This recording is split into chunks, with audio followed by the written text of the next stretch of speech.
Maintenant, tu vas indiquer là où les problèmes là vont partir. Sinon, si tu ne le dis pas, ils vont chercher à revenir encore. Parce que tu ne les as pas dit là où ils vont partir. Peut-être que n'importe quel démon qui sont sortis, tu ne dois pas rester tranquille. Donne-leur encore là où ils vont partir.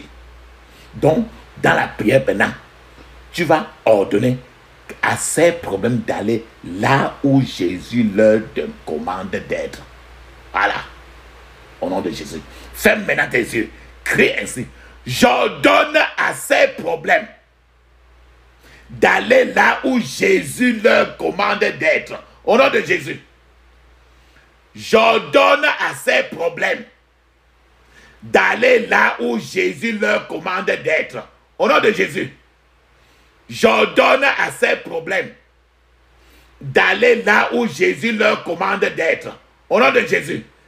Dans le puissant nom de Jésus, nous avons prié. Amen. Maintenant, papa, nous sommes arrivés à la fin de notre prière. Maintenant, nous sommes en train de conclure la prière. Ferme tes yeux, ouvre ta bouche, crie ainsi. J'interdis toute contre-attaque, regroupement, renforcement contre moi et ma famille au nom de Jésus. J'interdis toute contre-attaque, regroupement et renforcement contre moi et ma famille au nom de Jésus. Dans le puissant nom de Jésus, nous avons prié. Amen. C'est là maintenant nos prières. Ferme tes yeux, crie ainsi. Je scelle toutes mes prières dans le sang de Jésus. Je scelle toutes mes prières dans le sang de Jésus. Dans le puissant nom de Jésus, nous avons prié. Amen. Dis que Hosanna, cette fois. Hosanna, Hosanna, Hosanna, Hosanna, Hosanna, Hosanna, Hosanna. Ça, c'est très bien ça. Amen. Maintenant, nous sommes en train de parler en langue. On va en parler en langue 7 minutes. Mais je vous conseille toujours de parler en langue au moins 30 à 1 heure de temps. Et le plus seulement dans l'âge, d'autres fois même. Vous pouvez même dire, je bois le sang de Jésus 75 fois. Enseignez à tous vos enfants, les enfants qui ont déjà même 10 ans, enseignez-leur à dire, je bois le sang de Jésus 21 fois. À d'autres 7 fois, ou 21 fois, ou 115 fois. Enseignez à vos enfants d'être habitués à dire, je bois le sang de Jésus. Enseignez à vos enfants à frotter leurs mains avec le sang de Jésus, avec l'huile d'onction. Et d'autres fois, d'autres fois vous faites la prière, prenez le temps de louer suffisamment Dieu encore pour le remercier pour tout le miracle qu'il a fait dans ta vie. Parlons en langue maintenant. Je vous dis de parler en langue au moins 30 à 1 heure de temps.